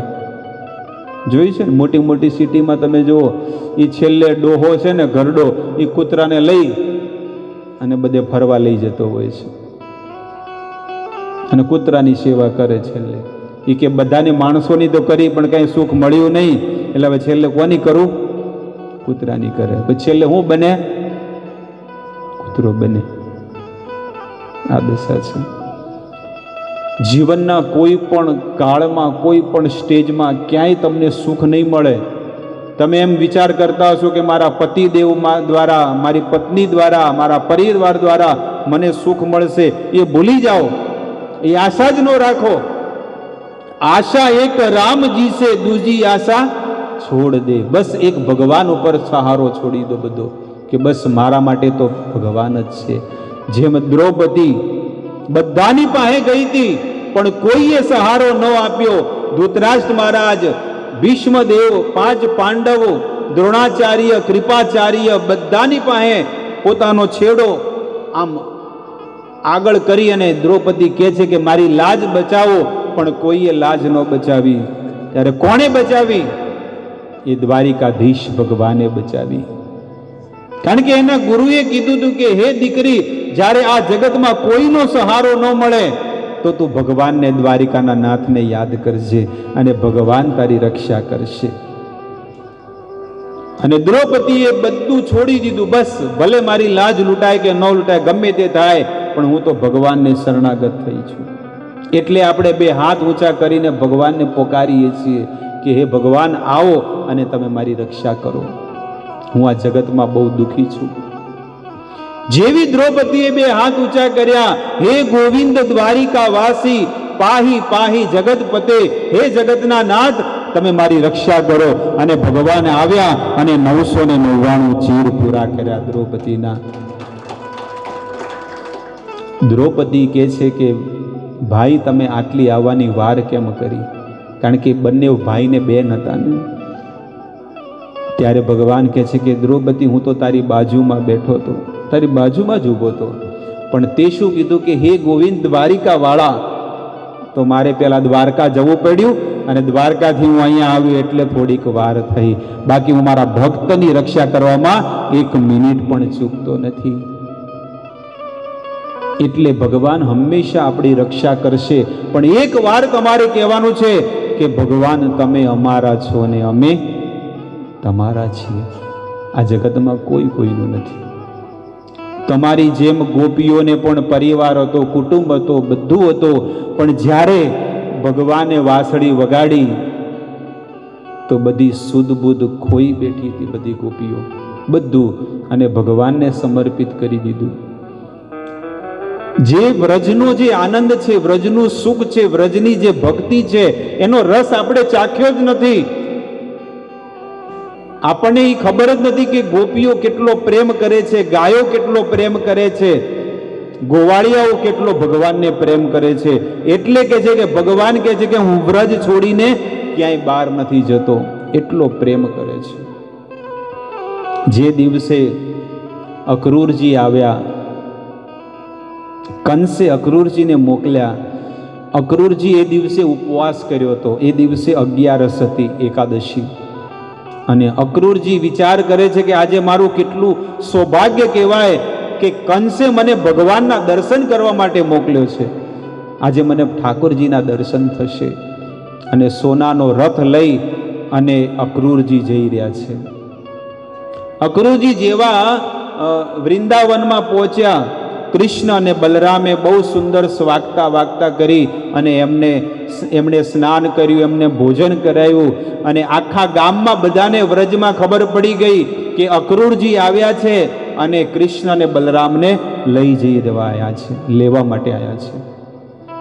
બધી ગોપીઓનું હૃદય છે ને ગદગદ થઈ ગયું. એકદમ હૃદયમાં બહુ દુઃખ થવા માંડ્યું કે આ વિધાતા કેટલા ક્રૂર છે કે જેની સાથે પ્રેમનો સંબંધ અમારે હતો, પ્રેમનો તાતણો હતો, પણ આજે એ છે ને તૂટી જવા જઈ રહ્યો છે. અમારા કૃષ્ણ આજે વ્રજ છોડી અને જતા રહેવાના છે. એટલો પ્રેમ ગોપીઓ કરતી હતી, એટલો પ્રેમ મા યશોદા કરતી હતી. જ્યારે અક્રૂરજીએ વાત કરી, નંદ બાબા પૂછે છે કે મથુરામાં બધું સારું તો છે ને? અને મથુરાની ને વૃંદાવનની બધી વાતો જ્યારે પૂરી થઈ ત્યારે અક્રૂરજીને નંદ બાબા પૂછે છે કે હે અક્રૂરજી, તમે અહીંયા આવવાનું શું કારણ છે, શું પ્રયોજન છે? ત્યારે અક્રૂરજી કહે છે કે કંસ રાજાએ ધનુષ્ય ભંગ યજ્ઞ કર્યો છે, ધનુષ્ય યજ્ઞ, અને એમાં કૃષ્ણ અને બલરામને તમને બધાને બોલાવ્યા છે, તો તમે બધા લોકો આવો. જેવી આવી વાત કરી યશોદા માતા છે ને નંદ બાબાને બોલાવે છે, અને અહીંયા આવો તમે. જો હું તમને સાચું કહી દઉં છું, તમારે જાવું તો તમે જાઓ, ગોવાળિયાને મોકલવા તો તમે એમને હારે લઈ જાઓ, તમારે બલરામજીને પણ લઈ જવા હોય તો બલરામને પણ લઈ જાઓ, પણ મારા કૃષ્ણને તમે ન લઈ જતા. અને માં યશોદા રડવા માંડ્યા. અરે ઓ યશોદા, તમે શું કરો છો? આ કંસ રાજાનું આમંત્રણ છે ને એને તમે ઠુકરાવો છો? આટલા મોટા રાજા કંસે આમંત્રણ આપ્યું છે. અને માં યશોદા રડતા રડતા રસોડામાં જતા રહ્યા અને ભગવાન માટે વ્યંજન બનાવે છે. માને વિશ્વાસ આવી ગયો કે હવે મારો કાનો નહીં રહે અને વ્રજ છોડીને જતો રહેશે. એમની આંખોમાં આંસુ આવી ગયા અને ભગવાન માટે આજે વ્યંજન બનાવે છે, ભોજન બનાવે છે. ભગવાન આવ્યા, કૃષ્ણ અને માં યશોદાનો છેડો પકડી લીધો. શા માટે માં રડો છો? હું તો તમારી પાસે જ છું, હું ક્યાં ગયો છું? તમે મને ભોજન કરાવો. ત્યારે યશોદામાં આજે પોતાના હાથે ભોજન કરાવે છે કૃષ્ણને. બંનેવનું હૃદય ગદગદ થઈ ગયું છે. એક મા અને દીકરો કેટલો પ્રેમ કરે છે આજે. આવો સ્નેહ કોને હોય? એટલો પ્રેમ આજે ભગવાન કરે છે. અને યશોદા માં રડતા રડતા પોતાના બાળકને કૃષ્ણને ખવડાવે છે પ્રેમથી. અને રડતા રડતા કહે છે કે મથુરામાં કોઈને છે ને કોઈને દુઃખ ન આપતો, કોઈને છેડખાની ન કરતો, અને બધાને સુખી રાખજે કાના. અને રડતા રડતા કહે છે કે અહીંયા ગોકુળમાં, વૃંદાવનમાં જે તે બધા ગોપીઓને, જે તે બધાને તું શોર ને ગમે તેમ બધાને દુઃખી કરતો, એવી રીતે ત્યાં મથુરામાં કોઈને ન કરતો. પોતાના હાથે માં ખવડાવે છે. અને બધાએ જમી લીધું એટલે બધા લોકો સૂઈ ગયા, બધા લોકો સૂઈ ગયા. પણ કૃષ્ણ માં યશોદાની પાસે જાય છે કે માં, આજે મારે તમારા ખોળામાં ઊંઘવું છે.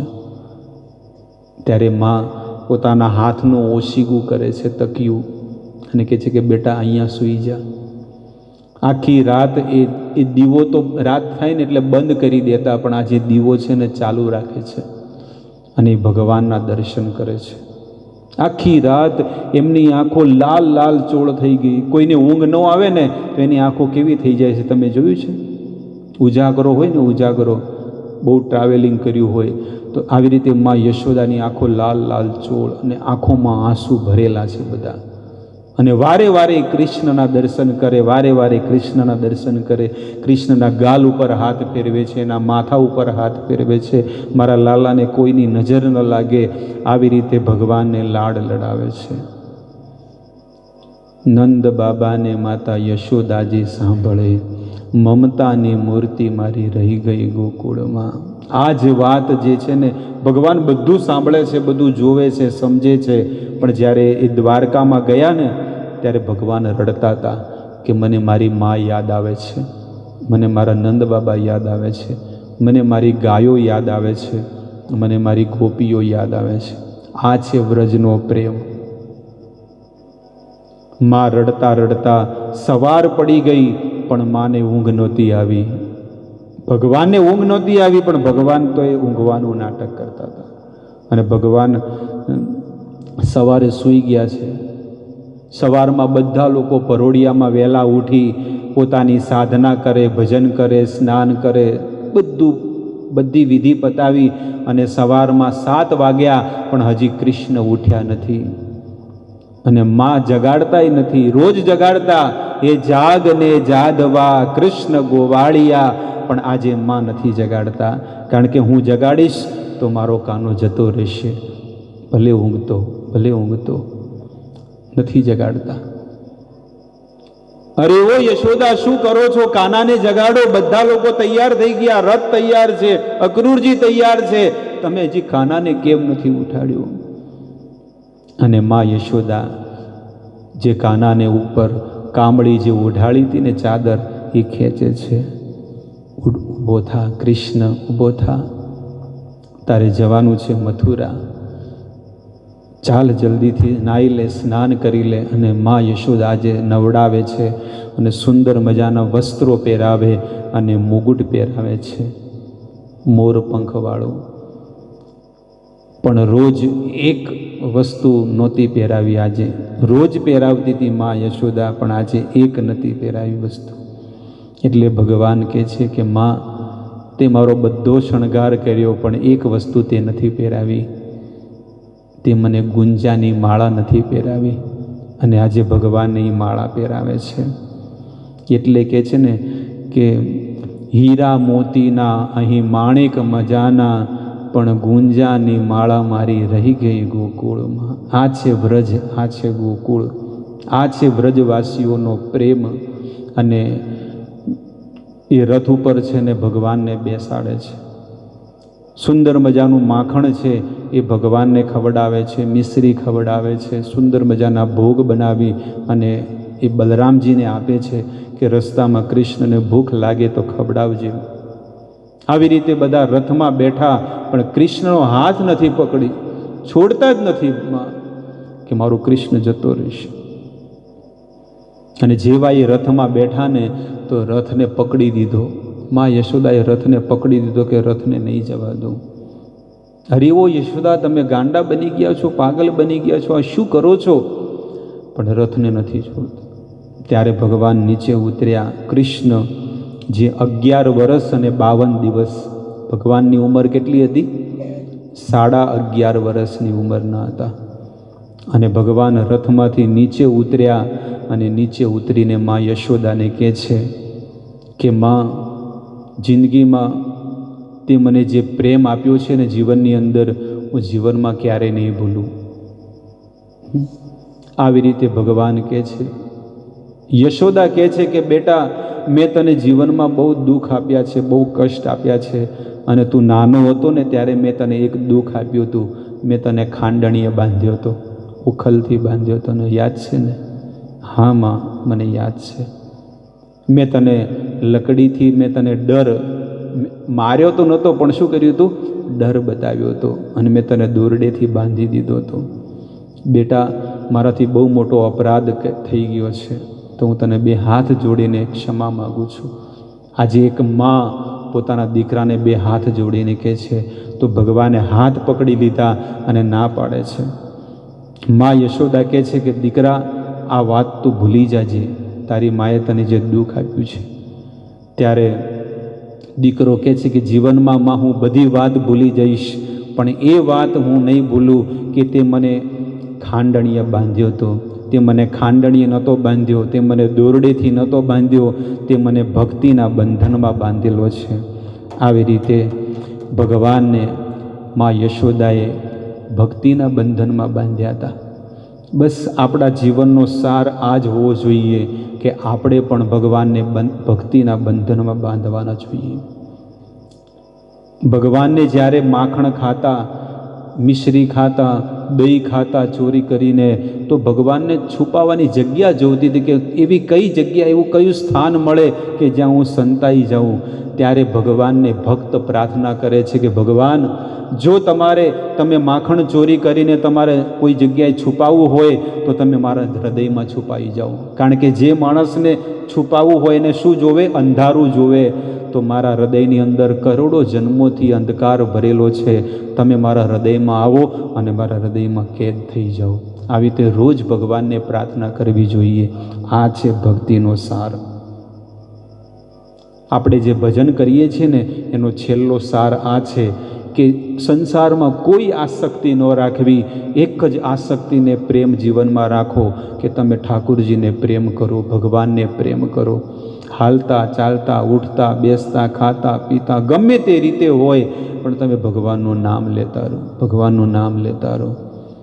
પેલું કહે છે ને, કામ કરતે ચલો, નામ જપતે ચલો, याद आएगी उनको कभी ना कभी.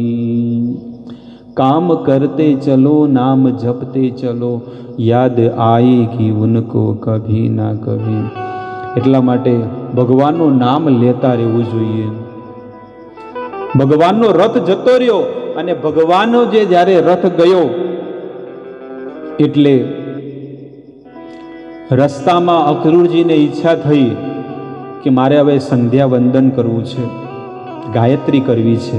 સંધ્યાનો સમય થાય એટલે ભક્ત શું કરે? ગાયત્રી કરે.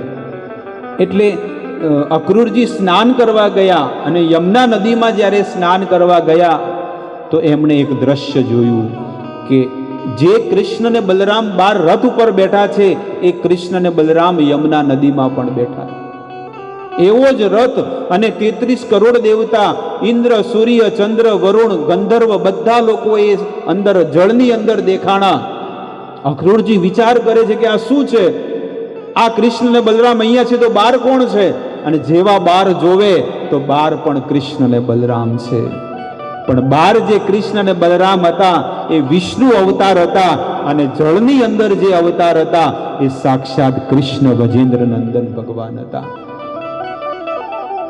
અક્રૂરજી બહાર આવ્યા એટલે કૃષ્ણ અને બલરામ કહે છે કે કાકા તમે શું કોઈ સપનું જોયું? જળની અંદર તમે શું જોયું? ભગવાન દેખાડે છે કે હું વ્રજ છોડીને ક્યારે બહાર જતો નથી. આજે પણ મને વ્રજની અંદર તમે પ્રાપ્ત કરી શકો છો. આજે પણ તમે વૃંદાવનમાં જાઓ અને હાથમાં તમે રજ લો. રજ આ જે માટી આવે ને વૃંદાવનની એ તમે હાથમાં લો. તમે જુઓ કે એક કણ છે ને શ્યામ વર્ણનો હશે અને એક સફેદ વર્ણનો હશે. સફેદ વર્ણ એટલે રાધા છે અને શ્યામ વર્ણ એટલે કૃષ્ણ છે. આજે વ્રજની અંદર પણ રાધા અને કૃષ્ણ બંને છે. આ છે કૃષ્ણ અને બલરામ, આ રાધા અને કૃષ્ણનો પ્રેમ. એ આત્મા, એ પરમાત્માનો પ્રેમ છે. આ જગતના જીવોનો કોઈ પ્રેમ નથી. પણ આપણે પણ એવો દિવ્ય પ્રેમ જોવતો હોય તો એવા દિવ્ય લેવલ ઉપર આવવું પડશે, ભક્તિના લેવલ ઉપર આવવું પડશે. તો તમારા હૃદયની અંદર ભગવાન વિરાજમાન થશે. ભલે આપણા હૃદયમાં ભગવાન છે પણ ભગવાન કહે છે મને એમાં રહેવું ગમતું નથી.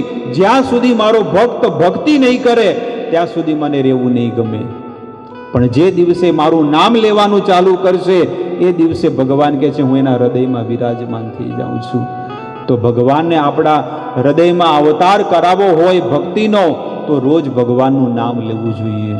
જબરદસ્તી લેશો ને તો એ ભગવાન તમારા હૃદયમાં આવશે. અહીંયા આ વાયર છે ને, વાયર કરંટ આવે. કોઈ નાનું બાળક અડે તો એને શું આપશે? કરંટ આપશે. અને ઘરડો વ્યક્તિ અડે તો પણ એને કરંટ આપશે. એ વીજળી વિભાગે વાયર કરંટ ઇલેક્ટ્રિક એવો વિચાર ન કરે કે આ નાનું બાળક છે, આને ખબર નથી કે મારામાં કેટલો પાવર છે.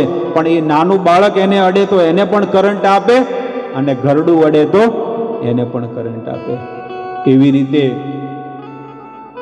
ભક્તિ વસ્તુ પણ એવી જ છે.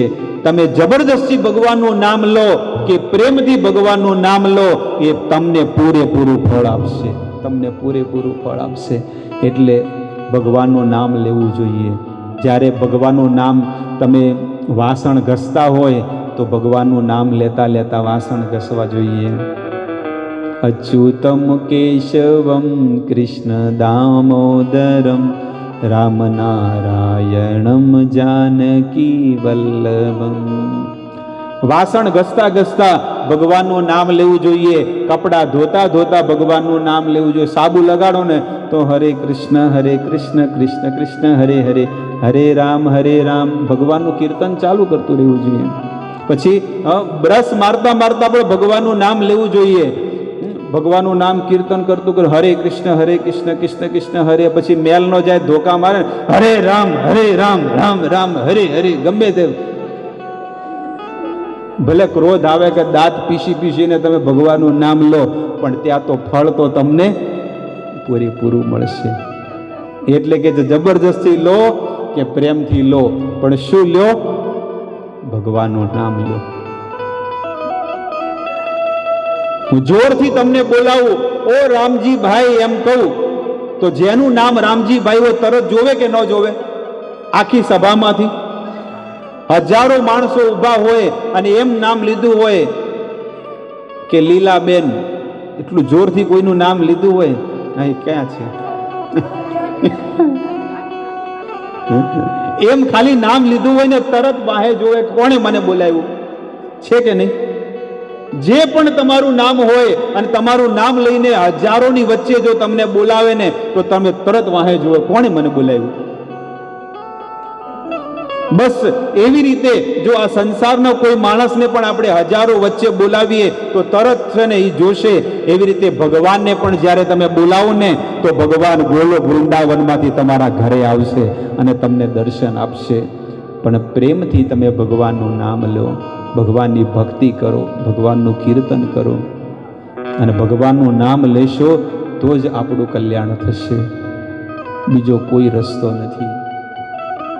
તો અહીંયા માં દેહુતી એ જ કે છે કે આ સંસારના સુખ ભોગવી અને મને જીવનમાં બહુ દુઃખ મળ્યું છે, પણ હવે તમારા દ્વારા અમને સત્સંગ મળ્યો તો આજે મારું કલ્યાણ થઈ ગયું. હવે તમે મને સાચો માર્ગ બતાવો કે મારે આ મન આ વિષયોમાં બંધાયેલું છે એને કેવી રીતે આમાંથી નીકળી શકાય. ત્યારે કે છે કે ભક્તોના સંગમાં રહેવાથી થશે. જે લોકો સંયમશીલ છે, દયાળુ છે, સમસ્ત શરીરધારીઓના અકારણ હિત ચિંતક છે, જે કોઈના પ્રત્યે શત્રુ ભાવ નથી રાખતા અને સરળ સ્વભાવવાળા છે, એવા સાધુ પુરુષોના સંગમાં રહેવું જોઈએ. જેનું હૃદય શુદ્ધ અને પવિત્ર છે એવા ભક્તોના સંગમાં રહેવું જોઈએ. આવી રીતે ભગવાન કપિલ કહે છે કે સાધુઓના સંગમાં રહી, ભક્તોના સંગમાં રહી અને પોતાના જીવનને ધન્ય કરવું જોઈએ. બધા પ્રસાદ લઈને જાજો, પ્રસાદ લઈને જાજો. હવે છેલ્લો સાર અહીંયા આપે છે કે મારા માટે સમસ્ત કર્મો તથા પોતાના સંબંધીઓને પણ ત્યજી દે છે અને મારે પરાયણ થઈને મારી પવિત્ર કથાનું શ્રવણ અને કીર્તન કરે છે એવા ભક્તોના સંગમાં તમે રહેજો. ભગવાન કહે છે કે મારી માટે બધું છોડી દે, ઘર પરિવારનો સગા સંબંધીઓનો પણ સાથ છોડીને અને મારામાં પરોવાયેલા રહે છે, મારામાં લાગેલા રહે છે ને એવા ભક્તોના સંગમાં તમે રહો. અને એવા ભક્તો શોધવા જોઈએ. આવા સમયની અંદર કળિયુગમાં દીવો લઈને શોધશો ને પણ નહીં મળે એવા ભક્તો. બહુ ઓછા છે ભક્તો કે જેનું જીવન વિરક્ત હોય, જે સંસારમાં રહેતા હોય પણ સંસારમાં રહીને પણ પરિવારમાં, પુત્રમાં ક્યારેય આસક્તિને મોહ મમતા ન હોય. આપણે બધા સંસારી વ્યક્તિઓ છીએ પણ હંમેશા નિયમ એવો રાખવો જોઈએ કે વિરક્ત જેવું જીવન જીવવું જોઈએ. પરિવાર સાથે આસક્તિ રાખીને રહેશું ને તો એમાં ને એમાં ડૂબેલા રહેશું ઘર સંસારમાં. એટલા માટે વિરક્તોના જેવું જીવન જીવવાની કોશિશ કરવી જોઈએ. આવી રીતે છેલ્લો સાર બતાવે છે. સતામ પ્રસંગા મમ વીર્ય સંવિદો ભવંતિ હૃદકર્ણા યશો રસાયણા કતઃ તજ્જોષનાદાસ અપવર્ગ વર્તમની શ્રદ્ધામ રતિર ભક્તિર અનુક્રમિષ્યતિ. શું કહે છે કે સત્પુરુષોના સંગથી શું થશે? કહે છે કે ભક્તિર અનુક્રમિષ્યતિ, તમારી ભક્તિ દિવસે દિવસે વધતી જશે.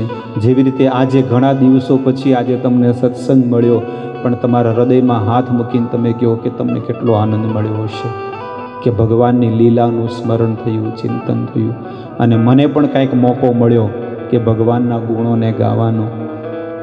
આ ભગવાન જ હૃદયમાં બેસી અને તમને આ લીલાનું સ્મરણ કરાવડાવે છે. બાકી એક અભણ વ્યક્તિ શું કરે? આ અભણ વ્યક્તિ છે અને કોઈ ખબર નથી, પણ આ બધું શાસ્ત્રમાંથી ભગવાન જ એક ભક્તના મોઢેથી બોલાવડાવે છે. તો આપણે નિત્ય નિરંતર ભગવાનનું કીર્તન કરવું, એમના નામનો જાપ કરવો જોઈએ અને બહુ નાચવું જોઈએ, કીર્તન કરવા જોઈએ. કોઈ વ્યક્તિ એમ સૂતા સૂતા ભગવાનનું નામ લે ને, સૂતા સૂતા પથારીમાં ઊંઘતા લાવ મારે તો કમર દુખે છે તો સૂતા સૂતા ભગવાનનું નામ લો, તો ભગવાન છે ને તમારી બાજુમાં બેસીને એ નામ સાંભળશે કે જુઓ તો ખરા. બીજા તો બધા પાપીઓ નથી લેતા પણ ઊંઘતા તો લે છે, એટલું તો કરે છે. તો ભગવાન બાજુમાં શું કરશે? બેસીને સાંભળશે.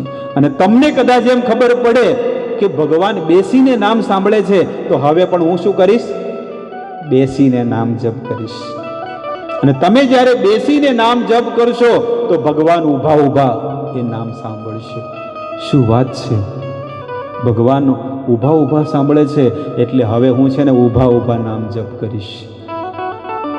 તમે જ્યારે ઊભા ઊભા નામ જપ કરશો તો ભગવાન શું કરશે? મહાપ્રભુ નાચતા નાચતા. શું વાત છે! હું ઊભા ઊભા ભગવાનનું નામ જપ કરું તો મારા પ્રભુ શું કરે છે? નાચે છે. કોઈ વાંધો નહીં, હવેથી